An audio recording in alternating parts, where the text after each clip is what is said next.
পুরোদমে Israel Hezbollah যুদ্ধ চলছে, জানিয়ে দিব আমাদের হাতে থাকা সর্বশেষ আন্তর্জাতিক সংবাদ। এবারে অস্তিত্ব লড়াইয়ে যুক্তরাষ্ট্রের কাছে গোলাবারুদের জন্য আকুতি মিনতি করছে ইসরায়েলের কসাই খ্যাত নেতানিয়াহু সরকার। এরপরে জানাবো গাজায় হামাসের মর্টার হামলায় 2 ইসরায়েলি সেনা নিহত, আরও 3 জন আহত। পরেই থাকবে এবার লেবাননের সাথে যুদ্ধ ভীতির মধ্যে গণকবরের প্রস্তুতি নিচ্ছে ইসরায়েল। পরেই জানিয়ে দিব এবার যে কোনো হুমকির সমুচিত জবাব দেবে ইরান বলে মন্তব্য। এদিকে দক্ষিণ কোরিয়াকে করা হুঁশিয়ারি পুতিনের।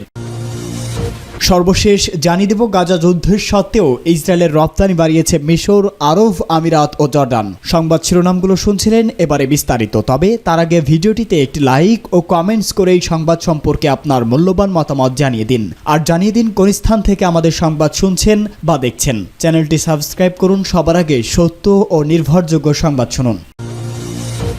অস্তিত্বের লড়াইয়ে যুক্তরাষ্ট্রের কাছে গোলা বারুদের জন্য আকুতি মিনতি করছে ইসরায়েল। গাজা যুদ্ধে যুক্তরাষ্ট্রের অস্ত্র সরবরাহ নিয়ে অসন্তোষ প্রকাশ করে নতুন করে ওয়াশিংটনের সঙ্গে বাদানুবাদে জড়িয়েছেন ইসরায়েলি প্রধানমন্ত্রী বেঞ্জামিন নেতানিয়াহু। তিনি বলেছেন ইসরায়েলের অস্তিত্বের লড়াইয়ে যুক্তরাষ্ট্রের গোলাবারুদ প্রয়োজন। এর আগে নেতানিয়াহু এক ভিডিও বার্তায় যুক্তরাষ্ট্রকে ইসরায়েলের কাছে অস্ত্র ও গোলাবারুদ আটকে রাখার অভিযোগ করেছেন, যা ওয়াশিংটনকে ক্ষুব্ধ করে। যুক্তরাষ্ট্রের জাতীয় নিরাপত্তা পরিষদের মুখপাত্র জন কিরবি নেতানিয়াহু মন্তব্যকে হতাশজনক বলে মন্তব্য করেছেন। তবে নেতানিয়াহু বলেন, আমি ব্যক্তিগত আক্রমণ সৌহ করতে প্রস্তুত যদি ইসরায়েল যুক্তরাষ্ট্রের কাছ থেকে প্রয়োজনীয় গোলাবারুদ পায়। এদিকে যুক্তরাষ্ট্র জানিয়েছে 2000 পাউন্ড ওজনের বোমা একটি চালান তারা পর্যালোচনা করছে, কারণ গাজার মতো ঘনবসতিপূর্ণ এলাকায় এসব বোমা ব্যবহার নিয়ে তাদের উদ্বেগ রয়েছে। উল্লেখ্য, যুক্তরাষ্ট্রের জাতীয় নিরাপত্তা পরিষদ উপদেষ্টা জ্যাক সুলিভান আজ তার ইসরায়েলি সমকক্ষ তাজাচি হানগেভি এবং কৌশলগত বিষয়ক মন্ত্রী রন ডারমারের সঙ্গে সাক্ষাৎ করেছেন। গাজায় হামাসের মর্টার হামলায় 2 ইসরায়েলি সেনা খতম, আরও 3 জন আহত। গাজা উপত্যকায় ফিলিস্তিনি প্রতিরোধ আন্দোলন হামাসের কঠিন মর্টার হামলায় ইসরায়েলি সেনাবাহিনীর 2 সেনা নিহত হয়েছেন। গাজায় এই হামলা চালানো হয়েছে বলে জানিয়েছে ইসরায়েলি প্রতিরক্ষা বাহিনী আইডিএফ সূত্রে জানা গেছে নিহত 2 সেনা হলেন 25 বছর বয়সী ওমের সাদ্দাগা এবং 27 বছর বয়সী সাদিয়া ইয়াকুব দেরি। তারা দুইজনই ব্রিগেডিয়ার 9203তম ব্যাটালিয়নের সদস্য ছিলেন। এই ঘটনায় ব্রিগেডিয়ার আরও 3 জন সৈন্য গুরুতর আহত হয়েছেন। এই 2 সেনার মৃত্যুতে গাজা ইসরায়েলি সেনা নিহতের সংখ্যা 314-এ পৌঁছেছে। হামাস এই হামলার দায় স্বীকার করেছে। তারা জানিয়েছে গাজা শহরে জৈতুন পাহাড় কাছে ইসরায়েলি সামরিক বাহিনীর অবস্থান লক্ষ্য করে মর্টার হামলা চালানো হয়েছে। উল্লেখ, গত 7 অক্টোবর হামাসের হামলার পর গাজায় 37,000-এর বেশি ফিলিস্তিনি নিহত হয়েছে। এর বেশিরভাগই নারী ও শিশু রয়েছে বলে মন্তব্য টাইমস অফ ইসরায়েলের। লেবাননের সাথে যুদ্ধ ভীতির মধ্যে গণকবরের প্রস্তুতি নিচ্ছে ইসরায়েল। ইহুদিবাদী ইসরায়েলের একজন মন্ত্রী জানিয়েছে লেবাননের সাথে সম্ভাব্য যুদ্ধে ভয়াবহ রকমের ক্ষতি হতে পারে এবং এজন্য তারা গণকবরের প্রস্তুতি নিচ্ছে। লেবাননের সাথে ইসরায়েলের উত্তেজনা বেড়েই চলছে এবং 2 পক্ষের মধ্যেই যে কোনো সময় বড় ধরনের যুদ্ধ শুরু হতে পারে বলে আশঙ্কা করা হচ্ছে।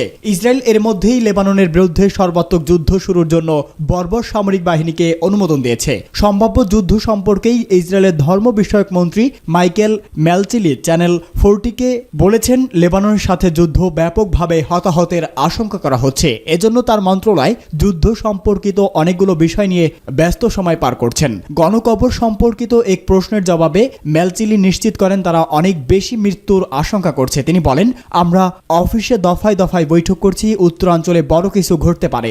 ইসরায়েলের পক্ষ থেকে সর্বাত্মক যুদ্ধের ঘোষণা দেওয়ার পর হিজবুল্লাহর মহাসচিব সৈয়দ হাসান নাসরুল্লাহ হুঁশিয়ারি উচ্চারণ করে বলেছেন, সর্বাত্মক যুদ্ধ শুরু হলে ইসরায়েলের কোথাও কোনো নিরাপদ স্থান থাকবে না। তিনি আরও বলেছেন, ইসরায়েলের বিরুদ্ধে জল, স্থল ও আকাশ পথে হামলা করা হবে। এদিকে হিজবুল্লাহর সাথে যুদ্ধ শুরু হলে ইসরায়েলের ক্ষেপণাস্ত্র প্রতিরক্ষা ব্যবস্থা আয়রন ডম ঠিকমতো কাজ করবে কিনা তা নিয়ে সন্দেহ প্রকাশ করেছে আমেরিকা।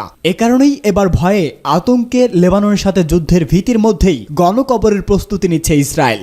যে কোনো হুমকির সমুচিত জবাব দিবে ইরান। ইরান তার প্রতিরক্ষা খাতের আগের চেয়ে ঢের শক্তিশালী বলে জানিয়েছে ইরানি সেনাবাহিনীর বিমান প্রতিরক্ষা বাহিনীর commander brigadier general Ali Reza Sabahifard. সেই সঙ্গে তিনি প্রতিপক্ষকে হুঁশিয়ারি দিয়ে বলেছে, আমরা নিশ্চিত করছি যে আমরা যে কোনো ধরনের হুমকির নিষ্পত্তিমূলক প্রতিক্রিয়া জানাবো। দেশটির দক্ষিণ এয়ার ডিফেন্স জোন পরিদর্শনকালে তিনি এই হুঁশিয়ারি দেন। কমান্ডার আলী রেজা এ সময় ওই জোনের আওতাধীন সিরাজ এয়ার ডিফেন্স ইউনিটের বিভিন্ন অংশ, সাইড এবং রাডারের অবস্থান পরিদর্শন করেন এবং ইউনিটগুলোর যুদ্ধ প্রস্তুতি এবং অপারেশনাল সক্ষমতার স্তর মূল্যায়ন করেন। ইরানি বিমান প্রতিরক্ষা বাহিনীর কমান্ডার এ সময় একদল কমান্ডার ও কর্মকর্তার উদ্দেশ্যে বলেন, আমরা যেখানেই সাফল্য অর্জন করেছি সেখানেই আমরা জিহাদি চেতনা অবলম্বন এবং শাহাদাতের আকাঙ্ক্ষী ছিলাম। অতএব আমাদের অবশ্যই এই চেতনা এবং দেশের সংস্কৃতি প্রচার ও প্রসার ঘটাতে হবে। ব্রিগেডিয়ার জেনারেল আলী রেজা এ সময় যুদ্ধ শক্তিতে উন্নত করার প্রয়োজনীয়তার উপর জোর দেন এবং বলেন,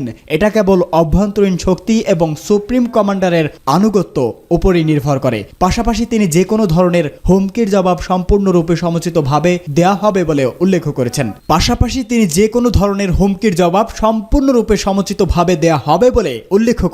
আমরা প্রতিরক্ষার দিক থেকে আগের চেয়েও অনেক শক্তিশালী আর উন্নত এবং আমরা আশ্বাস ও বিশ্বাস করি যে আমরা যে কোনো ধরনের হুমকি সিদ্ধান্তমূলক জবাব দেব। সূত্র ইরানা।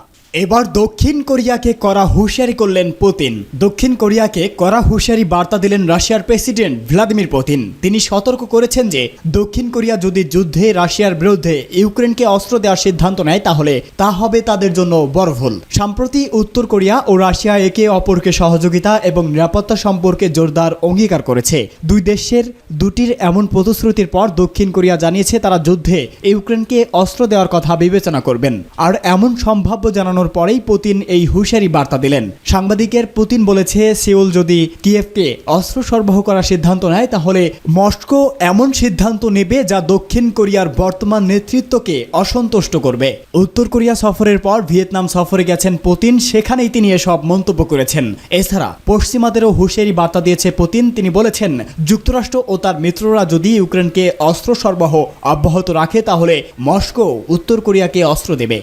গাজা যুদ্ধের সত্ত্বেও ইসরায়েলের রপ্তানি বাড়িয়েছে মিশর, আরব আমিরাত ও জর্ডান। ফিলিস্তিনের অবরুদ্ধ গাজা উপত্যকায় দখলদার ইসরায়েলি সেনাদের বর্বর আগ্রাসন ও গণহত্যা সত্ত্বেও ইসরায়েলের পণ্য রপ্তানি বাড়িয়েছে মিশর, সংযুক্ত আরব আমিরাত ও জর্ডান।